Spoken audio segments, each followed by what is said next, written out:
What is going on, everybody? I just wanted to get on here first and foremost and say thank you very much for coming to the channel. My name is Philip Hurst, and today I'm actually going to talk to you about how we set up this awesome camera for video. This is the Sony a6700 with the Tamron 18-300 lens. We love this camera. We recently picked this up, and I'm going to go ahead and set it up and customize it and get it ready for us to shoot. We actually have a shoot tomorrow, so I want to get this thing up and running. And I thought to myself, what a better time to show everybody how we go ahead and set one of these up. My A7 IV is what we're recording on right now. It's comparable. I like it as well. I have similar settings. I have a few more buttons and dials to set things to, but the settings are predominantly the same. I use this quite frequently in everything I do, whether it comes to photo and video, but like I said, today we're only going to be going over the video portion and how we set this up for video. So once again, this is the Sony a6700. This camera is an absolute beast. So let's go ahead and get to it and go ahead and start setting this up for our use. First things first, on button. Let's go over the switch. It's not even a button. Do you even know what you're talking about? Yes, I do. It's a switch, the on switch. Turn it on. So now that we got this bad boy on, first thing we want to do is see this little dial up here? We're gonna go ahead and switch this to manual, the M, manual, right there, manual, okay people, the M, manual, 2 cameras. Sorry, it's late, it's dark out, as you can see with the big window looking to outside downtown Cincinnati. It's late, I'm tired. So, here we go. All right, first thing we wanna do, now that we have this in manual, we are free to go ahead and set this camera up how we want. We have full control over the triangle, as you know, and if you know anything about photography, the triangle is the exposure triangle. You've got your ISO, your aperture, and your shutter speed. So now that this is fully manual, I can go ahead and make certain changes. So one of the first things I like to change is I like to shoot in 4K, as we all should. I mean, we can punch in if we need to. It's a great resolution. So let's go ahead and set the camera up 4K. First thing you're gonna do is go ahead and hit the menu button at the top center of the camera. And we're gonna go over here to the little, oh, hold on. First, this is all for video. So let's go ahead and set this little dial up right here and point it to the video. That's the little video camera that you used. Okay, little video camera. So go ahead and set it on the video camera. And now everything in this menu is gonna be pertaining to video. So first thing we're gonna do is, once again, we're gonna go down here to this little video camera and we're gonna go into that menu set. And first thing we're gonna go ahead and do is come in here to file format. You know what? Let's go ahead, let's put on my glasses. No, I'm not that old, just late, it's tired. It's just late and I'm tired. Let's try that again. It's just late and I'm tired. Oh, there we go, 8K glasses. Anyway, so we're gonna go ahead in here to file format and we're gonna go ahead and put this in HAVC S4K. Now, we can go ahead and shoot in the i4K, but that takes a lot of memory and it's a lot of money to be spending on cards to be able to capture that, and it's really not necessary now, provided I do have the card to go ahead and capture it, and I still run an S4K. So go ahead if you want to be homeless living under a bridge and run i4K, because all your money is going to be spent on cards. But I'm gonna go ahead and shoot it in S4K, and there we go. Now we have the camera set to 4K. Isn't that amazing? Isn't that amazing? All right, so now moving forward, we're going to come over here to movie settings, and typically I run at 60 frames per second because sometimes, depending on what I like to do, like for instance, right now, I know I'm not gonna slow this down, so this is all being filmed at 24 frames per second with a 1/50 shutter speed, okay? So this is locked off. Everything is locked off. Nothing is gonna be changing. I know this, so I'm good with that. But sometimes I like to slow it down. But what I have to do is at least make sure that my shutter speed is at the 180 rule. So that's 1/double the frame rate for the layman, 180 if you're thinking about the revolution of the, anyways. We'll just say 1/double the frame rate. So I'm gonna record at 24 frames per second. Double 24 is 48. We can do 48, but I'm just gonna go ahead and sneak a 50 in there because that's what Sony lets me do real easily. I can go ahead and do the micro adjust, but let's not do that. 50's fine. Nobody's really gonna know the difference. Some people might know the difference. That's when you really want to find it out and adjust it perfectly, because I live downtown. There's fire trucks and stuff. So we're just gonna sit here and wait a couple minutes. All right, so I'm just gonna go ahead and set this to 24 right now. Like I said, I usually like to shoot at 60, but there's a reason I'm setting it at 24 right now, and we'll get to that. That comes to these memory sets. But for right now, I'm gonna go ahead and set everything for 24 so I could utilize that later to go ahead and set things up. So 24 frames per second. Then I'm gonna come down here to the record setting and set this to my 100M 422 10-bit. This is gonna give you the best color dynamics so you can go in and, you know, have fun with it in post. You can push it further and it's not gonna fall apart on you.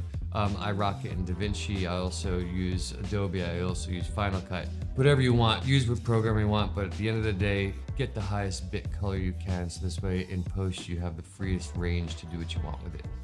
So I'm going to record in 422 10-bit, done. Now we're done with the recording frame rate and my recording setting. So now I'm gonna come back here. The next thing I wanna do, let's go ahead and set up the S&Q. Yes, we can record to the camera at 120. We can adjust the shutter speed for all that. And when you play it back, it'll play at 120 frames per second and it's gonna play normal. But sometimes you know specifically that you're going to be getting slow motion, or you're gonna be doing a time lapse or a hyperlapse or something like this. This is when you go ahead and just switch it onto the S&Q and everything's all set. You don't need to mess with your main camera settings, if that makes any sense. So we're gonna go ahead and set up our S&Q. Now, because I know that when I switch it to this, it is definitely gonna be playing for a slow motion portion of what I'm doing. So I'm gonna go ahead and set it to play back at 24 frames per second, but I'm gonna shoot 120 frames per second. So when I play it back, it's gonna be the super buttery slow motion. It's gonna look nice and majestic. Insert slow motion here and end your music.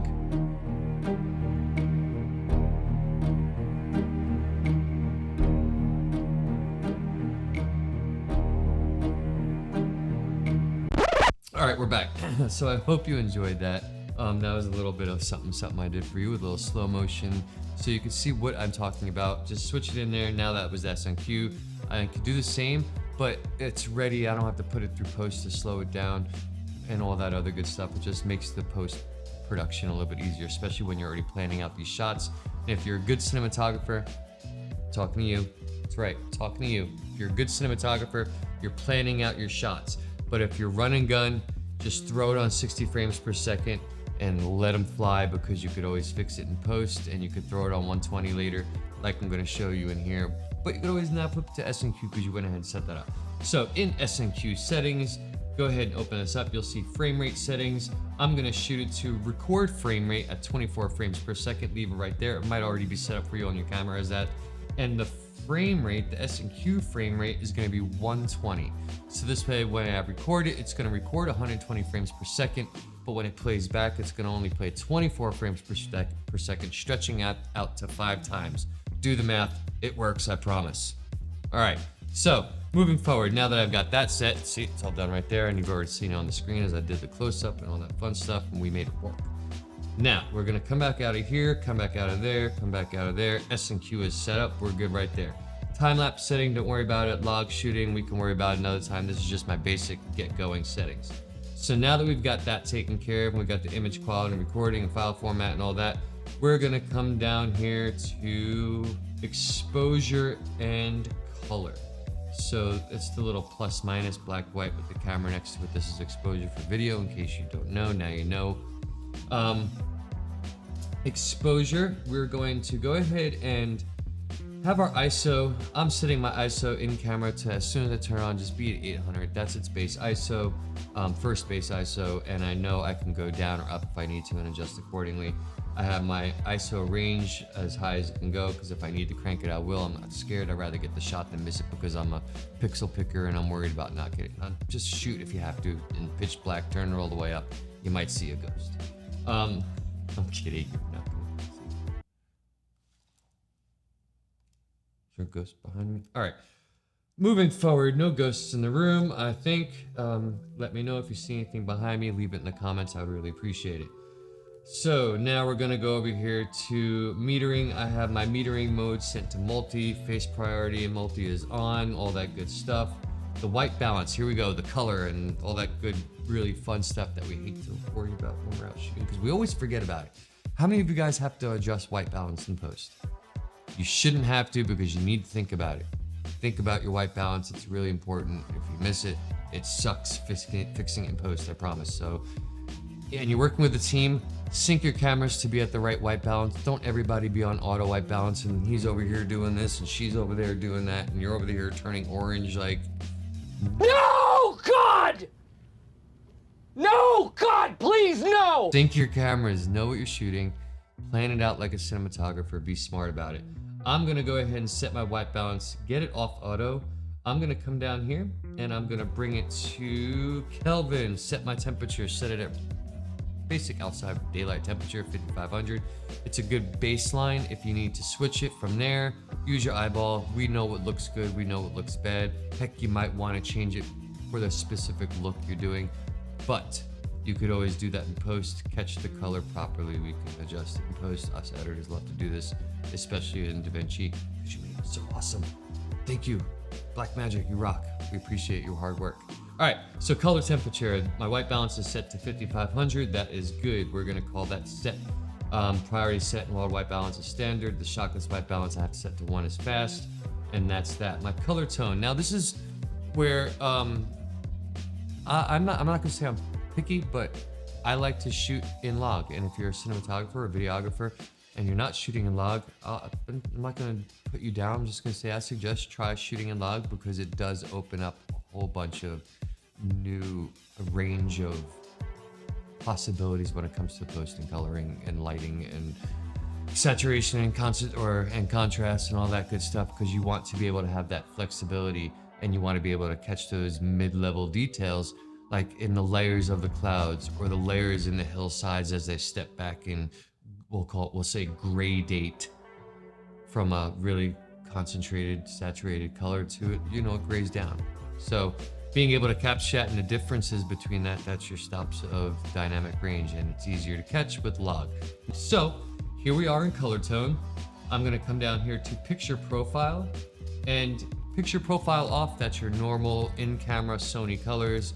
Depending on if you have a creative look put to it or a LUT put to it, or a color profile that you've gone ahead and created yourself, that one's for you, because we know you love to create color profiles. God bless your soul, you have so much time, you nerd. Back to picture profile. Sorry, little detour right there. But back to picture profile. In the camera, picture profile 1 is set up a little bit differently. I really only use these 2 or these 3, bouncing between the 3 depending on what I'm doing. So let's go ahead and set picture profile 1 to be your S-Log 3 with, here we go, S-Gamut 3 Cine. Did I say that right? Let's see. I'm trying to remember all this. Mike, you're the nerd. I just know how to find what I'm looking for. And, oh, that looks right. Anyway, so here we go. S-Log 3 and then S-Gamut 3 Cine. I nailed it. So as you can see, we just went ahead and put that to S-Log 3 in my gamma, and my color mode is going to be S-Gamut 3 Cine, and that's my PP1. That's my picture profile 1, PP1. Then if you come down here to PP2, picture profile 2, I like to set this to a S-Cinetone.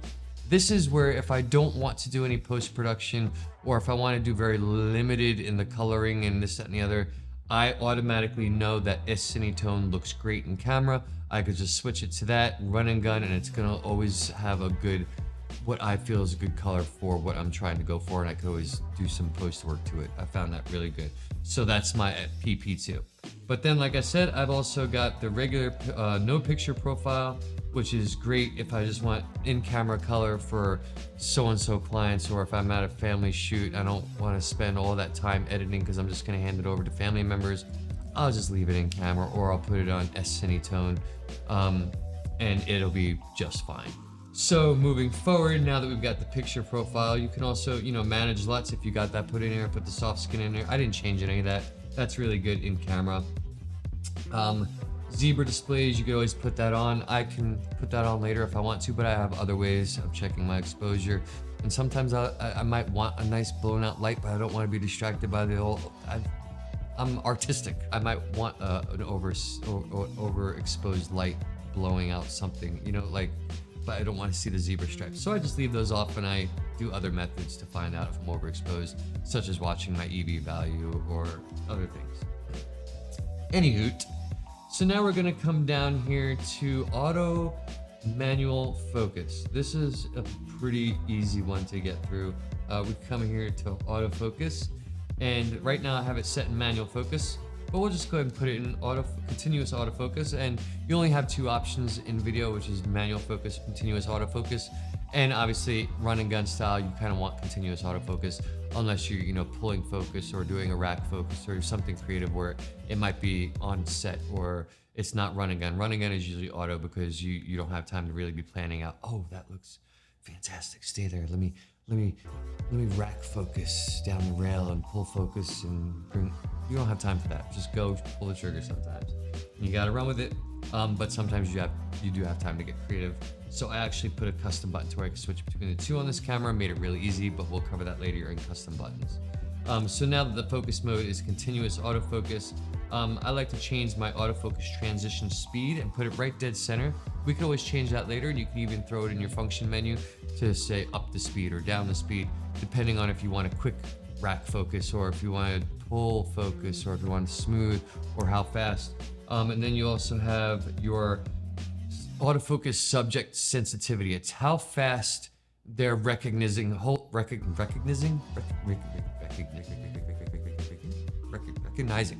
I also enjoy a good laugh.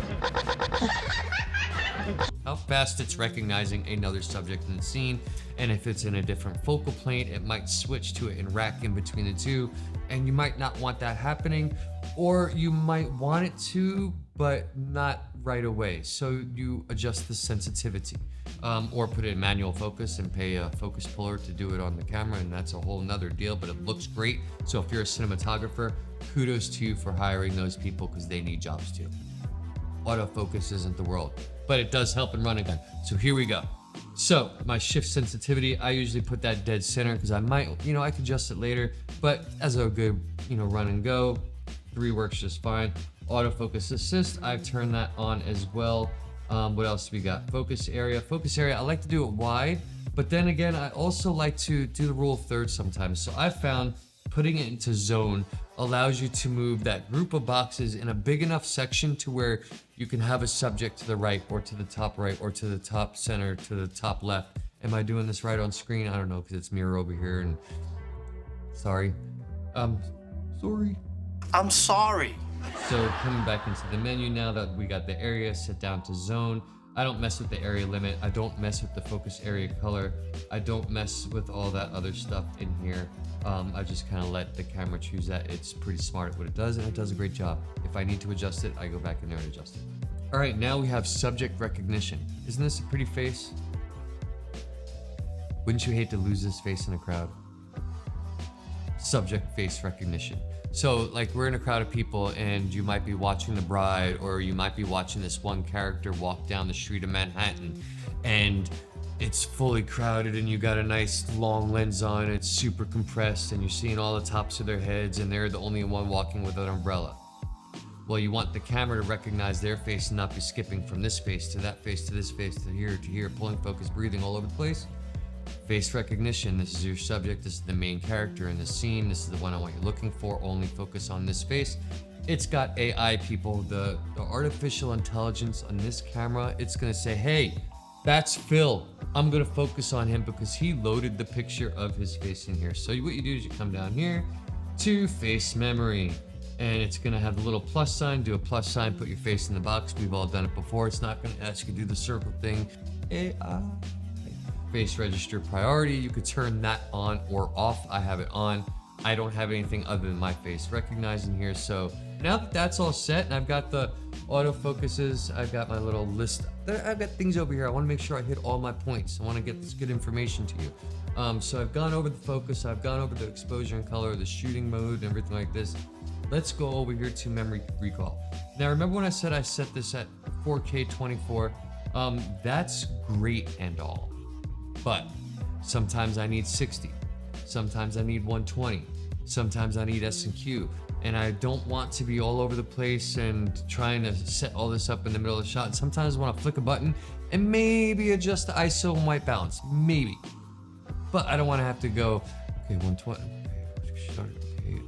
I don't want to deal with that. So what I've done is I've set my memory 1, 2, and 3. So I will go ahead and on 1, I will go ahead and put that at 24 for my interviews. I'm just gonna switch real quick while we're talking ahead or anything like this out in the field. Run and gun, there it is, right there. I can go to it. So what you do, in menu, what you're gonna do is you're gonna come down here to, if I'm not mistaken, it's in shooting mode. Yes, go here over here to, once again, go up to the video camera, go to the shooting mode, go to camera set memory. Now all the settings that we have set for this camera, which is, you know, the 1/50 shutter speed, my aperture is gonna stay, my ISO is gonna stay the same, the fact that it's 24 frames per second, and all the settings that I've set to this are gonna stay, and everything I like about it is gonna stay, all my customization is gonna stay. Haven't gotten there yet, but we will get there. Let's go ahead, matter of fact, let's go ahead and wait and do the customization first. And if I'm not mistaken, the customization stays that way throughout the camera. I believe so, if I'm not mistaken. I'm pretty sure it does. So let's just go ahead and set my camera 1, my memory set 1. Coming here to memory set, and if you see the 1, 2, and the 3 at top, check all your settings in this screen. As you can see, everything looks great. So I'm just gonna go ahead and hit the center OK button. And now, as you can see, it's gonna say registered. And now, whenever I turn to 1, it's gonna be 24 with those settings. Okay, 24 frames per second with those settings. And as you can see, I've also gone ahead and done the same for 4K 60. And I've also gone ahead and done the same for 4K 120. Now let's go ahead and do things such as audio recording. Come into here to audio recording. We're gonna turn it on. We're gonna lower the volume because 26, it's gonna sound like crud. Go ahead and turn it to around 14. That sounds really good, decent for what it is. And when you throw a Rode mic on it or something like this, it also sounds pretty decent. Another setting I like to go ahead and do is sound option. And I'm going to turn off the audio signals.